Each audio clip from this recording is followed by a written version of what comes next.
Hey guys, it's Drew again. American painter and artist Norman Rockwell once said, "I love to tell stories in pictures. For me, the story is the first thing and the last thing." Well, today we're going to take a deep dive and look at one of his most famous stories he ever told in a painting that depicted baseball. Today we're going to look at Norman Rockwell's A Tough Call. So let's check it out.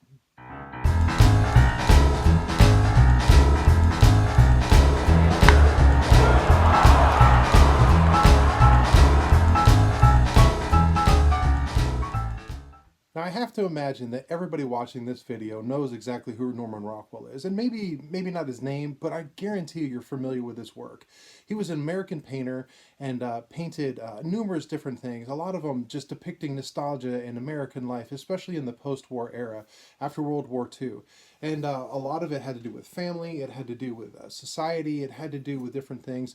But baseball was one of the themes, and he painted some of the more famous paintings that you may have ever heard. But today we're going to talk about a painting called, well, originally it was called A Tough Call, but it's also been known as other things such as The Bottom of the Sixth, The Three Umpires, or The Game Called Because of Rain. So I happen to have a large print of this thing. And my wife gave me this, and it hangs in a staircase, and I just love it. So if you're not familiar with it, let's take a good peek at it. So the painting, just from a whole, it depicts well, three umpires kind of looking up at the skies, the middle umpire, the home plate umpire. He's got his hand out with a drop of rain on it. If you look closely, you can see that there's two people arguing back here, discussing. One of them is in a Pittsburgh Pirates uniform, and the other one you can see because of his hat is a Brooklyn Dodgers. In the background is Ebbets Field, and you can see closely the score in the background. Pittsburgh and Brooklyn, and actually Pittsburgh is winning at that point 1-0 in the bottom of the sixth. You've got three other players, you've got two back here and one up here, all in Pittsburgh uniforms. So it looks like it's starting to rain. And the umpires are kind of looking up at the sky and debating, and thinking like, what should we do? And if they call the game, well, then in that point, whoever's winning, which according to the scoreboard, the Pirates would win the game.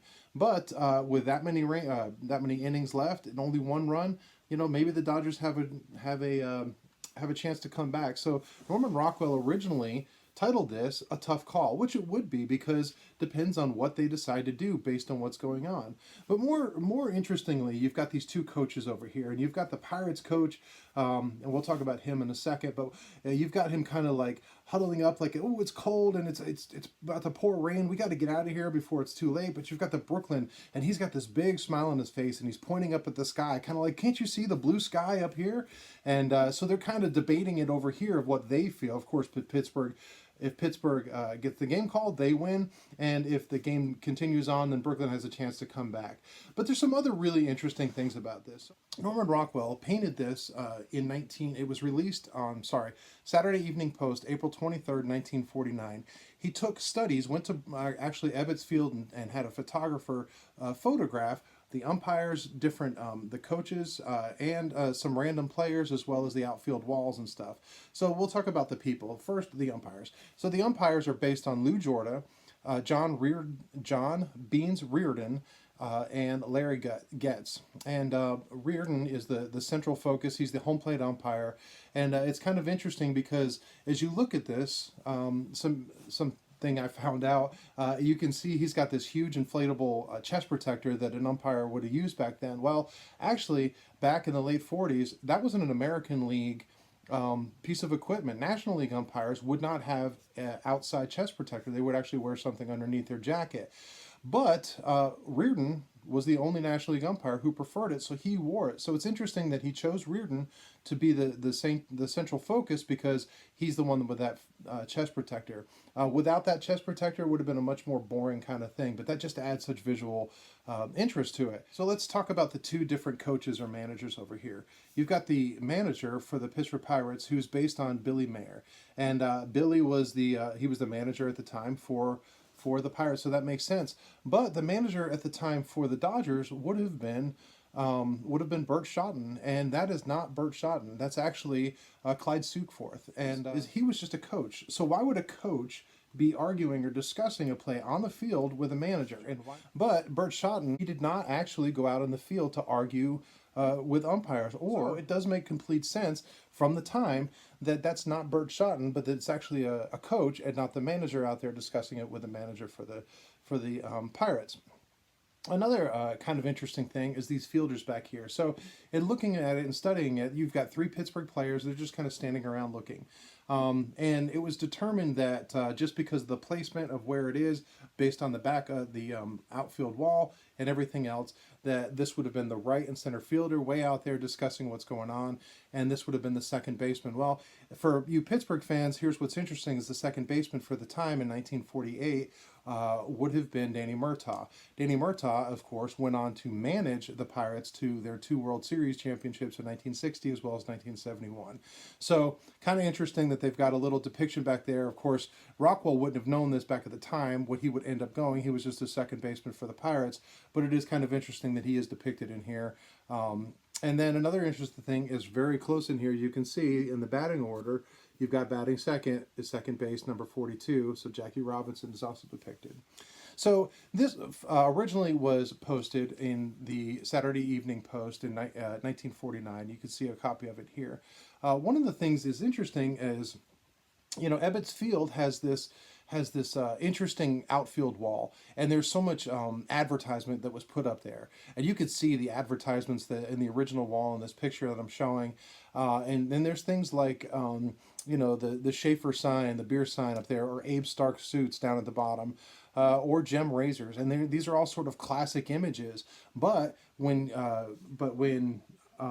Rockwell painted this picture, the Post did not want advertising for other companies because those companies were not being paid, or they weren't paying for advertisement on their publication. So he actually changed it. You can see instead of saying Schaefer beer, it just says like the beginning of the word electric. Down here, where it normally would say Abe Stark, it just starts saying STA something, and there's no Abe in the front.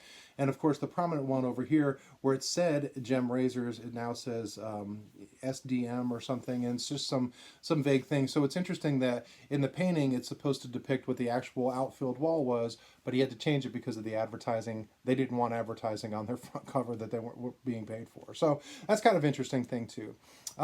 Another interesting fact about this was, so like I said, Rockwell took all these pictures and used them as studies. But when he went back to California and actually paint the picture, he wanted a better picture of what the Pirates uniform would have looked like, and so he called up Ralph Kiner, who was in his off season, and also out in California, and he had Ralph Kiner come down and wear his uniforms, and he took pictures. So while this is not Ralph Kiner, that's actually Ralph Kiner's uniform that was painted to get the full color and stuff like that. So kind of interesting thing. As far as that. But here's what's really interesting about this was in 2015, a woman in Dallas, Texas named Sandra Sprinkle passed away. She was an older lady, and she had a picture of this painting up above her mantle. And this is one of the most reproduced pictures. I mean, it's been put on everything. Obviously, I've got a set of coasters it's put on. It's prints. It's been on postcards. It was actually on a postage stamp. It's been put on other advertising, and it's just one of those classic images that we're familiar with. You kind of see it a lot of places, and it sort of shows that post-war, sentimentality of baseball and all this other stuff.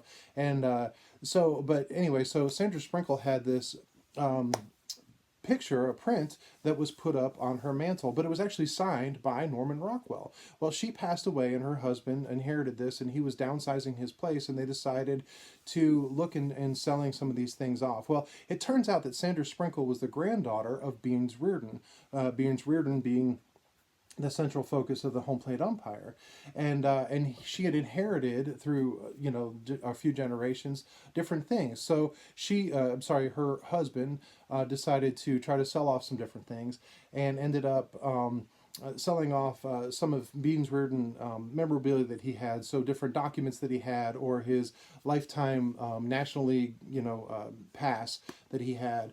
And he had some autographed baseballs and things, and he decided to sell this, thought it might have some value because it was autographed by Norman Rockwell. Well, it turns out as it was being looked at and studied that this was not just a print that was signed by Rockwell, but it was actually the original study that was made before the painting. So he did this rough study of this thing, and it had been up in her over her fireplace for decades, and nobody knew that it was an original. So it was the original thing. It ended up going for auction, and ended up selling for, I think, like $1.3 million as the original study. Now, if you've ever wondered what happened to the original painting that Rockwell did, well, maybe you know, maybe you've seen it, but it's actually prominently displayed in Cooperstown at the Hall of Fame. I've seen it. It's an amazing painting. And I just love it, but I love the fact that it tells an entire story. You know, just in one glimpse. It's not a capture of something of like, oh yeah, I remember that day, but rather like as you dig into it and really look into it, there's so much interest, a visual interest in it, of just talking about baseball, the game. If you know the rules of baseball, of an official game and when that is, and if you look at the different characters involved, it's just really interesting to me. So, anyway, I just thought it was an interesting thing to talk about today. I hope you enjoyed it. Maybe you learned a thing or two, and I appreciate all your time as always. So until next time, you guys be good.